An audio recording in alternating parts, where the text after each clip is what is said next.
Good morning friends, सत श्री अकाल, नमस्ते, आदाब। ਅੱਜ वाल्मीकि जयंती है। ਸਾਰਿਆਂ ਨੂੰ बहुत बहुत ਵਧਾਈ ਹੋਵੇ। महर्षि वाल्मीकि ਦਾ ਸੰਬੰਧ त्रेता युग ਦੇ ਨਾਲ ਹੈ। ਸੋ महर्षि वाल्मीकि ਜਿਨ੍ਹਾਂ ਨੂੰ ਕਿ ਅਸੀਂ ਆਦि ਕਵੀ ਮੰਨਦੇ ਹਾਂ, he was the first poet on this planet। ਸੋ ਇਸ ਬਿਹਾਫ ਦੇ ਉੱਤੇ महर्षि वाल्मीकि ਜਿਹੜੇ ਨੇ ਉਹ फादर ऑफ पोएट्स ਜਾਂ फादर ऑफ पोएट्री भी कहे जा सकते हैं। रामायण वर्गा महाकाव्य जिन्हें कि हिंदुस्तान की संस्कृति नूं पूरी दुनिया दे विच एक विलक्षण पहचान दिती, उस दे रचयिता धरती दे उत्ते पहला महाकाव्य जिहड़ा रचिया गया महर्षि वाल्मीकि द्वारा रचिया गया रामायण, ओही रामायण जिसका ड्रामाटाइजेशन जिहड़ा है मंचन वो विश्व के बहुत सारे देशों में हुंदा है ते हिंदुस्तान के चप्पे चप्पे विच हुंदा है। सब तो खास गल यह है कि बहुत सारिया रामायणां लिखियां गईयां, पर समकालीन रामायण जिहड़ी है कंटैंपरेरी वो वाल्मीकि रामायण ही है, क्योंकि महर्षि वाल्मीकि सेम ओह फेज दे विच मौजूद सन जदों भगवान श्री राम इस धरती ते सन। इत्थों तक कि उन्हां दे जिहड़े बेटे सन लव अते कुश, उन्हां दे भी गुरु सन। ते इस लिहाज दे नाल महर्षि वाल्मीकि जी ने जिहड़े धरती दे पहले महाकाव्य की रचना की वो अपने आप विच विलक्षण है ते साडी संस्कृति दी बहुत वड्डी धरोहर है। 24,000 श्लोक ते युवराज राम, राजकुमार राम या राजा राम जिन्हां नूं मर्यादा पुरुषोत्तम दे तौर दे उत्ते उन्होंने पूरी दुनिया दे विच एक पहचान दवाई। मर्यादा पुरुषोत्तम यानी कि मर्यादावां ते चलदा होया उच्चतम या उच्च कोटि दा पुरुष, मर्यादा पुरुषोत्तम, कि इंसान नूं किवें मर्यादावां विच रह के अपने फर्ज जिहड़े ने वो निभाने चाहिए हन। ए महर्षि वाल्मीकि जी ने अपनी रामायण दे विच दस्सिया। सो महर्षि वाल्मीकि जिहड़े हन इन्हां दे जन्म नाल संबंधित भी कथावां हन जिहड़ियां कि सानूं पता हन। महर्षि कश्यप ते उन्हां दी पत्नी अदिति, उन्हां दी 9वीं संतान ऋषि प्रचेता होए, जिन्हां दी की पत्नी दा नाम चरशिनी सी। चरशिनी ते प्रचेता दे संगम दे नाल एक बच्चा पैदा होया जिसका नाम रत्नाकर रखा गया। कथावां कहदियां हन कि रत्नाकर जिहड़ा है वो गुम हो गया अपने माता पिता तो, या उसनूं भील लै गए ते उन्हां दा जिहड़ा पालन पोषण है रत्नाकर दा वो शिकारियां दे कोल या भीलां दे कोल हुंदा है। उत्थे ही उन्हां दी शादी हुंदी है। जदों शादी हुंदी है ते परिवारिक जिम्मेदारियां जिहड़ियां ने वो काफ़ी वध जांदियां हन ते उन्हां नूं अपने परिवार दा पालन पोषण करन दे लई कुछ मिसट्रैक वे दे नाल धन इकट्ठा करना पैंदा है, लूटपाट करनी पैंदी है। ऐसे पथ ते चलदियां होया एक बार जंगल विच उन्हां दा टाकरा जिहड़ा है वो महर्षि नारद दे नाल हुंदा है। महर्षि नारद नूं भी वो पकड़ के अपनी कैद विच लैंदे हन ते उन्हां नूं रुख दे नाल बन्ध दिंदे हन। उस वेले महर्षि नारद जिहड़े ने उन्हां नूं एक प्रश्न करदे ने कि जिहड़े आ तुसीं काम करदे हो, लुੱਟ-पाट करदे हो, ਇਹ कर्म जिहड़े ने इहदा जिम्मेवार कौन होएगा। उस वेले महर्षि वाल्मीकि जिहड़े ने वो रत्नाकर दे रूप विच ने ते उन्हां दा जवाब सीगा कि मैं जिन्हां दा पेट पाल रहा हाँ ये काम करके उही इहदे विच सांझे भाईवाल होणगे। इत्थे महर्षि नारद जिहड़े ने वो कहंदे ने कि नहीं, इंसान दे जिहड़े कर्म हुंदे ने उन्हां दा वो आप ही जिम्मेदार हुंदा है। जेकर नहीं यकीन तो तुसीं एक बारी जाके अपने परिवार नूं मिलो। ਰਤਨਾਕਰ ਆਪਣੇ ਘਰ ਵਾਪਸ ਆਉਂਦੇ ਹਨ ਤੇ ਉਹ ਆਪਣੇ ਪਰਿਵਾਰ ਦੇ ਨਾਲ, ਆਪਣੇ ਮਾਤਾ ਪਿਤਾ ਦੇ ਨਾਲ, ਪਤਨੀ ਨਾਲ, ਬੱਚਿਆਂ ਨਾਲ ਗੱਲ ਸਾਂਝੀ ਕਰਦੇ ਹਨ ਕਿ ਜਿਸ ਵੇ ਦੇ ਨਾਲ ਮੈਂ ਤੁਹਾਡਾ ਪਾਲਣ ਪੋਸ਼ਣ ਕਰ ਰਿਹਾ ਹਾਂ, ਕਮਾਈ ਲੈ ਕੇ ਆ ਰਿਹਾ ਹਾਂ, ਕੀ ਤੁਸੀਂ ਉਹਨਾਂ ਕਰਮਾਂ ਦੇ ਵਿੱਚ ਮੇਰੇ ਭਾਈਵਾਲ ਹੋਵੋਗੇ? ਜਵਾਬ ਆਉਂਦਾ ਹੈ ਕਿ ਇੱਕ ਪਿਤਾ ਹੋਣ ਦੇ ਨਾਤੇ, ਇੱਕ ਪਤੀ ਹੋਣ ਦੇ ਨਾਤੇ, ਇੱਕ ਪੁੱਤਰ ਹੋਣ ਦੇ ਨਾਤੇ ਤੁਹਾਡਾ ਫਰਜ਼ ਬਣਦਾ ਹੈ ਕਿ ਤੁਸੀਂ ਕਮਾਈ ਕਰਕੇ ਲਿਆਓ, ਪਰਿਵਾਰ ਦਾ ਪਾਲਣ ਪੋਸ਼ਣ ਕਰੋ। ਤੇ ਇਹ ਫਰਜ਼ ਜਿਹੜਾ ਹੈ ਤੁਹਾਡਾ ਹੈ, ਤੁਹਾਡੇ ਕਰਮਾਂ ਨੂੰ ਅਸੀਂ ਨਹੀਂ ਵੰਡ ਸਕਦੇ। ਇੱਥੇ ਇੱਕ ਚੋਟ ਲੱਗਦੀ ਹੈ ਦਿਲ ਦੇ ਉੱਤੇ ਰਤਨਾਕਰ ਦੇ।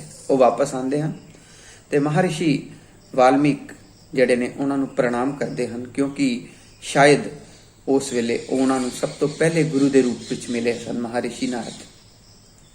ਮਹਾਰਿਸ਼ੀ ਨਾਰਦ ਨਾਲ ਤੋਂ ਉਹ ਰਸਤਾ ਪੁੱਛਦੇ ਹਨ ਕਿ ਮੈਨੂੰ ਰਸਤਾ ਦੱਸੋ, ਸੋਝੀ ਦੱਸੋ ਕਿ ਮੈਂ ਕਿਵੇਂ ਆਪਣੇ ਕਰਮ ਕੱਟ ਕੇ ਇੱਕ ਸਹੀ ਰਾਹ ਜਿਹੜੀ ਹੈ ਉਹ ਇਖਤਿਆਰ ਕਰਾਂ।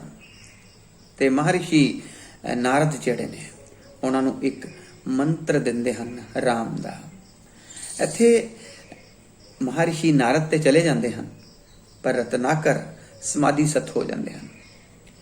ਇੰਨੀ ਦੇਰ ਤੱਕ ਸਮਾਧੀ ਸਥ ਹੁੰਦੇ ਹਨ ਕਿ ਕਈ ਸਾਲ ਬੀਤ ਜਾਂਦੇ ਹਨ। ਕਹਿੰਦੇ ਹਨ ਕਿ ਇੱਕ ਵਾਰ ਫੇਰ ਨਾਰਦ ਜਦੋਂ ਉਸੇ ਜਗ੍ਹਾ ਤੋਂ, ਜੰਗਲ ਤੋਂ ਵਾਪਸ ਗੁਜ਼ਰ ਰਹੇ ਸਨ ਤੇ ਉਹਨਾਂ ਨੇ ਰਤਨਾਕਰ ਨੂੰ ਆਵਾਜ਼ ਦਿੰਦੇ ਹਨ, ਪਰ ਉਹਨਾਂ ਨੂੰ ਰਤਨਾਕਰ ਦਿਖਾਈ ਨਹੀਂ ਦਿੰਦੇ ਤੇ ਉਹਨਾਂ ਨੂੰ ਆਵਾਜ਼ ਚਾਰੇ ਪਾਸੇ ਗੂੰਜਦੀ ਦਿਖਾਈ ਦਿੰਦੀ ਹੈ, ਮਰਾ ਮਰਾ ਮਰਾ ਮਰਾ ਮਰਾ ਮਰਾ।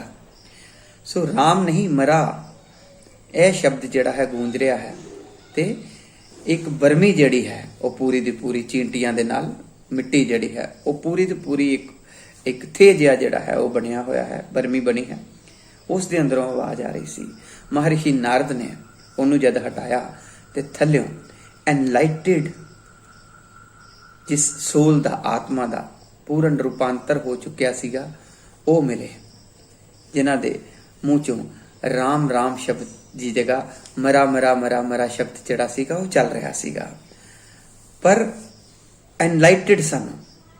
ਉਸ ਤੋਂ ਬਾਅਦ ਇਹੀ ਮਹਾਰਿਸ਼ੀ ਵਾਲਮੀਕ ਜਿਹੜੇ ਨੇ ਇਹ ਬਕਾਇਦਾ ਈਸ਼ਵਰ ਦੀ ਭਗਤੀ ਕਰਦੇ ਕਰਦੇ ਕਰਦੇ ਕਰਦੇ ਤ੍ਰਿਕਾਲਦਰਸ਼ੀ ਹੁੰਦੇ ਹਨ। ਤ੍ਰਿਕਾਲਦਰਸ਼ੀ ਦਾ ਅਰਥ ਹੈ ਕਿ ਜਿਸ ਸਿੱਧੀ ਦੇ ਨਾਲ ਸਾਨੂੰ ਸਾਡਾ ਪਾਸਟ, ਪ੍ਰੈਜ਼ੈਂਟ ਐਂਡ ਫਿਊਚਰ, ਉਹ ਤਿੰਨੋਂ ਹੀ ਪਰਿਣਾਮ ਨਜ਼ਰ ਆਉਂਦੇ ਹਨ, ਤਿੰਨੋਂ ਹੀ ਦ੍ਰਿਸ਼ ਨਜ਼ਰ ਆਉਂਦੇ ਹਨ ਕਿ ਕੀ ਵਾਪਰੇਗਾ। ਸੋ ਇੰਨੀ ਵੱਡੀ ਸੋਝੀ ਜਿਹੜੀ ਹੈ ਉਹ ਮਹਾਰਿਸ਼ੀ ਵਾਲਮੀਕ ਦੇ ਕੋਲ ਆ ਜਾਂਦੀ ਹੈ ਤੇ ਉਹ ਆਉਣ ਵਾਲੇ ਸਮੇਂ ਦੇ ਵਿੱਚ ਸ਼੍ਰੀ ਰਾਮ ਦੇ ਜਨਮ ਤੇ ਉਹਨਾਂ ਦੇ ਨਾਲ ਵਾਪਰਨ ਵਾਲੀਆਂ ਘਟਨਾਵਾਂ ਦੇ ਬਾਰੇ ਚ ਜਾਣੂ ਹੁੰਦੇ ਹਨ ਤੇ ਉਹ ਪੂਰਾ ਦਾ ਪੂਰਾ ਇੱਕ ਮਹਾਕਾਵ ਜਿਹੜਾ ਹੈ ਰਾਮਾਇਣ ਦੇ ਰੂਪ ਵਿੱਚ ਲਿਖਦੇ ਹਨ, ਜਿਸ ਤੇ ਕਿ 24,000 ਸ਼ਲੋਕ ਸਨ। ਮਹਾਰਿਸ਼ੀ ਵਾਲਮੀਕ ਜਿਹੜੇ ਹਨ ਉਹਨਾਂ ਦੇ ਮੂੰਹ ਚੋਂ ਸਭ ਤੋਂ ਪਹਿਲਾ ਜਿਹੜਾ ਹੈ ਪੋਇਟਿਕਲ ਲਾਈਨਸ ਜਿਹੜੀਆਂ ਨੇ ਉਹ ਨਿਕਲੀਆਂ, ਜਦੋਂ ਕਿ ਉਹਨਾਂ ਨੇ ਦੇਖਿਆ ਦੋ ਕਰੌਂਚ ਪੰਛੀ ਜਾਂ ਸਾਰਸ ਜਿਹੜੇ ਸਨ ਉਹ ਆਪਸ ਵਿੱਚ ਪ੍ਰੇਮ ਕ੍ਰੀੜਾ ਵਿੱਚ ਮਗਨ ਸਨ। ਇੱਕ ਸ਼ਿਕਾਰੀ ਆਇਆ, ਉਸਨੇ ਤੀਰ ਚਲਾਇਆ, ਜਿਹੜਾ ਨਰ ਪੰਛੀ ਸੀਗਾ ਉਹਦੀ ਡੈਥ ਹੋ ਜਾਂਦੀ ਹੈ ਤੇ ਜਿਹੜੀ ਮਾਦਾ ਪੰਛੀ ਹੈ ਉਹ ਵਿਲਾਪ ਕਰਦੀ ਹੋਈ ਆਪਣੇ ਪ੍ਰਾਣ ਦੇ ਦਿੰਦੀ ਹੈ। ਤੇ ਉੱਥੇ ਜਿਹੜਾ ਸਭ ਤੋਂ ਪਹਿਲਾਂ ਧਰਤੀ ਦੇ ਉੱਤੇ ਸ਼ਲੋਕ ਜਾਂ ਪੋਇਟਰੀ ਉਤਰੀ ਹੈ ਉਹ ਅਭਿਸ਼ਾਪ ਦੇ ਰੂਪ ਵਿੱਚ ਉਤਰੀ ਹੈ, ਜੋ ਕਿ ਮਹਾਰਿਸ਼ੀ ਵਾਲਮੀਕ ਨੇ ਉਸ ਬਹੇਲੀਏ ਨੂੰ ਜਾਂ ਸ਼ਿਕਾਰੀ ਨੂੰ ਦਿੱਤਾ ਸੀਗਾ ਕਿ ਪੂਰੀ ਲਾਈਫ ਜਿਹੜੀ ਹੈ ਇਹਨਾਂ ਦੇ ਕਰਕੇ, ਇਹਨਾਂ ਦੇ ਸ਼ਾਪ ਦੇ ਕਰਕੇ ਤੂੰ ਚੈਨ ਨਾਲ ਨਹੀਂ ਜੀ ਸਕੇਗਾ। ਸੋ ਮਹਾਰਿਸ਼ੀ ਵਾਲਮੀਕ ਇਸ ਧਰਤੀ ਦੇ ਉੱਤੇ ਇੱਕ ਮਹਾਕਾਵ ਰਚਨ ਵਾਲੇ ਸਭ ਤੋਂ ਪਹਿਲੇ ਰਚయిਤਾ, ਪਹਿਲੇ ਪੋਇਟ। ਸੋ ਜਿੰਨੇ ਸਾਹਿਤਕਾਰ ਨੇ ਉਹਨਾਂ ਦੇ ਸ਼ਿਰੋਮਣੀ ਸ਼ਾਇਦ ਮਹਾਰਿਸ਼ੀ ਵਾਲਮੀਕ ਹੀ ਹਨ। ਇਹ ਜਿੰਨੇ ਵੀ ਅਥਾਹ ਪੋਇਟਸ ਹੋਏ ਹਨ, ਜਿੰਨੀ ਵੀ ਪੋਇਟਰੀ ਹੈ, ਉਸ ਦੇ ਪਿਤਾਮਹ ਜਿਹੜੇ ਨੇ ਉਹ ਮਹਾਰਿਸ਼ੀ ਵਾਲਮੀਕ ਹਨ। ਪਰ ਮੈਂ ਸਮਝਦਾ ਹਾਂ ਕਿ ਮਹਾਰਿਸ਼ੀ ਵਾਲਮੀਕ ਦਾ ਜੀਵਨ ਜਿਹੜਾ ਹੈ ਉਹ ਸਾਨੂੰ ਬਹੁਤ ਵੱਡੀ ਦੋ ਸਿੱਖਿਆਵਾਂ ਦਿੰਦਾ ਹੈ। ਪਹਿਲੀ ਚੀਜ਼ ਜਿਹੜੀ ਹੈ ਉਹ ਜਦ ਨਾਰਦ ਜੀ ਨੇ ਉਹਨਾਂ ਨੂੰ ਕਿਹਾ ਸੀ ਕਿ ਤੁਹਾਡੇ ਕਰਮ ਜਿਹੜੇ ਹਨ ਉਹ ਤੁਹਾਡੇ ਹੀ ਹਨ, ਉਸ ਦਾ ਕੋਈ ਭਾਈਵਾਲ ਨਹੀਂ ਹੁੰਦਾ। ਸੋ ਇਹ ਇੱਕ ਬਹੁਤ ਵੱਡਾ ਲੈਸਨ ਹੈ ਸਾਡੇ ਸਾਰਿਆਂ ਦੇ ਲਈ। ਇਹੋ ਹੀ ਉਹ ਪ੍ਰਸ਼ਨ ਸੀਗਾ ਜਿਸ ਨੇ ਰਤਨਾਕਰ ਦੇ ਹਿਰਦੇ ਦੇ ਉੱਤੇ ਚੋਟ ਕੀਤੀ ਸੀ, ਤੇ ਉਹ ਬਹੁਤ ਵੱਡੇ ਬ੍ਰਹਮ ਰਿਸ਼ੀ ਦੇ ਤੌਰ ਦੇ ਉੱਤੇ ਜਾਣੇ ਗਏ, ਜਾਂ ਉਹਨਾਂ ਨੇ ਆਪਣੇ ਆਪ ਨੂੰ ਰੂਪਾਂਤਰਿਤ ਕਰ ਲਿਆ ਜਦੋਂ ਉਹਨਾਂ ਨੂੰ ਸੱਚਾਈ ਪਤਾ ਲੱਗੀ ਕਿ ਵਾਕਈ ਦੁਨੀਆ ਦਾ ਜਿਹੜਾ ਵਿਧਾਨ ਹੈ, ਦੁਨੀਆ ਦਾ ਕੋਈ ਵੀ ਕਾਨੂੰਨ, ਭਾਵੇਂ ਸਾਡੇ ਚੰਗੇ ਜਾਂ ਮਾੜੇ ਕਰਮਾਂ ਦੇ ਕਰਕੇ ਸਾਨੂੰ ਦੁਨੀਆ ਦੇ ਵਿੱਚ ਇਹ ਸਾਬਿਤ ਕਰ ਦੇਵੇ ਕਿ ਇਹ ਕਰਮ ਜਿਹੜਾ ਹੈ ਉਹ ਸਾਡੇ ਨਾਲ ਕਿਸੇ ਹੋਰ ਨੂੰ ਜੋੜ ਦੇਵੇ ਕਿ ਨਹੀਂ ਇਹ ਸਾਂਝਾ ਕਰਮ ਹੈ, ਪਰ ਉਹ ਜਿਹੜਾ ਉੱਪਰ ਵਾਲੇ ਈਸ਼ਵਰ ਦਾ ਵਿਧਾਨ ਹੈ, ਜਿਹੜਾ ਕਾਨੂੰਨ ਹੈ, ਉਸ ਦੇ ਵਿੱਚ ਕਦੀ ਵੀ ਸਾਡੇ ਕਰਮਾਂ ਦਾ ਕੋਈ ਦੂਸਰਾ ਭਾਈਵਾਲ ਨਹੀਂ ਹੁੰਦਾ। ਸਾਡਾ ਹਰ ਮਾੜਾ ਕਰਮ ਸਾਡਾ ਹੈ, ਸਾਡਾ ਹਰ ਚੰਗਾ ਕਰਮ ਵੀ ਸਾਡਾ ਹੈ। ਸੋ ਇਹ ਬਹੁਤ ਵੱਡੀ ਸਿੱਖਿਆ ਹੈ ਜਿਹੜੀ ਕਿ ਨਾਰਦ ਜੀ ਨੇ ਇਨਡਾਇਰੈਕਟਲੀ ਰਤਨਾਕਰ ਜੀ ਨੂੰ ਦਿੱਤੀ ਸੀ ਤੇ ਉਹਨਾਂ ਦਾ ਰੂਪਾਂਤਰਣ ਹੋਇਆ ਸੀਗਾ। ਦੂਸਰੀ ਗੱਲ ਮੈਂ ਇਹ ਕਹਿਣੀ ਚਾਹਾਂਗਾ ਕਿ ਅਸੀਂ ਸੋਚਦੇ ਹਾਂ ਕਿ ਟੀਚਰ ਜਾਂ ਗੁਰੂ ਤੋਂ ਬਗੈਰ ਗਤ ਨਹੀਂ ਹੁੰਦੀ ਤੇ ਸਾਨੂੰ ਕੋਈ ਵੀ ਗਿਆਨ ਪ੍ਰਾਪਤੀ ਨਹੀਂ ਹੁੰਦੀ, ਪਰ ਜਿਹੜੀ ਭਗਤੀ ਰਤਨਾਕਰ ਨੇ ਕੀਤੀ, ਜਿਹੜੀ ਇੱਕ ਬਹੁਤ ਬਰਮੀ ਜਿਹੜੀ ਸੀਗੀ ਉਹਦੇ ਵਿੱਚ ਵੀ ਕੈਦ ਹੋ ਗਏ ਤੇ ਉਹਨਾਂ ਦੇ ਅੰਦਰ ਜਿਹੜੀ ਸੀਗੀ ਉਹ ਇੱਕ ਸ਼ਬਦ ਚੱਲਿਆ ਤੇ ਉਹਦੇ ਨਾਲ ਉਹ ਜਿਹੜੀ ਵਿਦਿਆ ਸੀ, ਉਹ ਵਿਦਿਆ ਸੰਸਾਰ ਦੇ ਕਿਸੇ ਗੁਰੂ ਦੇ ਕੋਲ ਨਹੀਂ ਹੁੰਦੀ। ਉਹ ਵਿਦਿਆ ਸਾਡੇ ਕੋਲ ਆਪਣੇ ਕੋਲ ਹੁੰਦੀ ਹੈ। ਜੇਕਰ ਗੁਰੂ ਮਿਲ ਜਾਂਦਾ ਹੈ ਤੇ ਸਾਡੇ ਵੱਡੇ ਭਾਗ ਹੁੰਦੇ ਹਨ, ਪਰ ਜੇਕਰ ਇਨਸਾਨ ਚਾਹੇ ਤੇ ਉਹ ਆਪਣੇ ਅੰਦਰ ਤत्व ਗਿਆਨ, ਜਿਹਨੂੰ ਅਸੀਂ ਕਹਿੰਦੇ ਹਾਂ, ਜਿਹੜਾ ਕਿ ਰਤਨਾਕਰ ਜੀ ਨੇ ਕੀਤਾ, ਤत्व ਗਿਆਨ ਦੇ ਰਾਹੀਂ ਈਸ਼ਵਰ ਦੀ ਪ੍ਰਾਪਤੀ ਕਰ ਲੈਂਦਾ ਹੈ। ਜਿਵੇਂ ਕਿ ਮਹਰਸ਼ੀ ਵਾਲਮੀਕ ਜਿਹੜੇ ਸਨ, ਉਹਨਾਂ ਨੇ ਤत्व ਗਿਆਨ ਦੇ ਰਸਤੇ ਦੇ ਉੱਤੇ ਚੱਲਦੇ ਹੋਏ ਆਪਣੇ ਅੰਦਰ ਆਪਣੇ ਨਾਲ ਹੀ ਆਤਮ ਸਾਖਸ਼ਾਤਕਾਰ ਕੀਤਾ। ਸੈਲਫ ਰੀਅਲਾਈਜੇਸ਼ਨ ਦਾ ਇੱਕ ਲੌਂਗ ਪ੍ਰੋਸੈਸ ਜਿਹੜਾ ਸੀਗਾ ਉਹਨਾਂ ਨੇ ਕਵਰ ਕੀਤਾ ਤੇ ਉਹ ਬ੍ਰਹਮ ਰਿਸ਼ੀ ਜਾਂ ਮਹਾਰਿਸ਼ੀ ਦੇ ਤੌਰ ਤੇ ਉੱਭਰ ਕੇ ਸਾਹਮਣੇ ਆਏ। ਇਸ ਤੋਂ ਬਾਅਦ ਇੱਕ ਗੱਲ ਜਿਹੜੀ ਹੋਰ ਮੈਂ ਕਹਿਣੀ ਚਾਹਾਂਗਾ ਕਿ ਸ਼ਬਦ ਜਿਹੜਾ ਹੈ, ਜੋ ਵੀ ਅਸੀਂ ਸ਼ਬਦ ਜਿਹੜੇ ਹਨ ਉਹਨਾਂ ਦਾ ਉਚਾਰਨ ਕਰਦੇ ਹਾਂ, ਜੇਕਰ ਸੱਚੇ ਦਿਲੋਂ ਕਿਸੇ ਵੀ ਸ਼ਬਦ ਨੂੰ ਅਸੀਂ ਈਸ਼ਵਰੀ ਰੂਪ ਸਮਝ ਕੇ ਉਸ ਦੇ ਨਾਲ ਜੁੜਦੇ ਹਾਂ ਤੇ ਈਸ਼ਵਰ ਆਪਣੇ ਆਪ ਹੀ ਪ੍ਰਗਟ ਹੁੰਦਾ ਹੈ। ਜਿਵੇਂ ਕਿ ਮਰਾ ਸ਼ਬਦ ਜਿਹੜਾ ਹੈ ਉਹ ਸਿੱਧ ਹੋ ਕੇ ਆਪਣੇ ਆਪ ਰਾਮ ਹੋ ਗਿਆ।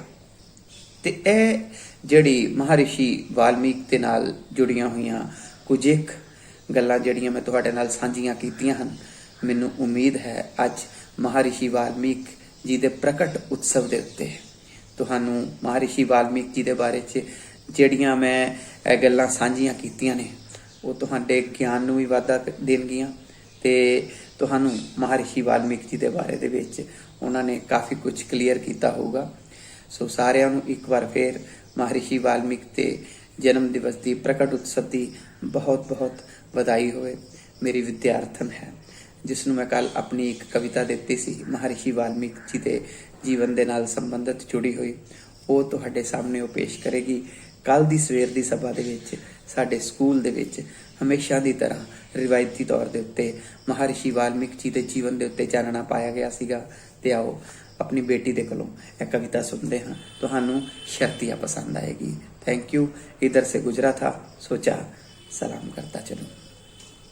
अगर न होते वाल्मीकि खोसे जाते राम, रामायण न उतरती गुम जाते राम के धाम। काव्य गंगा के भगीरथी कोटि कोटि प्रणाम। तमसा तट पे उभरी एक ऋषि की पीड़, ऐसे व्याकुल हो उठा जैसे चुभा हो तीर। क्रोंच खगों की रति क्रीड़ा सुखासन में लीन, किसी व्याध के बाण ने लम्हे लिए थे छीन। रत्नाकर के हृदय में उमड़ वेदना आई, मादा क्रोंच की पीड़ा उसने अपने हृदय में पाई। सरस्वती को साधक मिला वह जिह्वा आन समाई, आदि कवि श्री मुख से पहली कविता थी आई।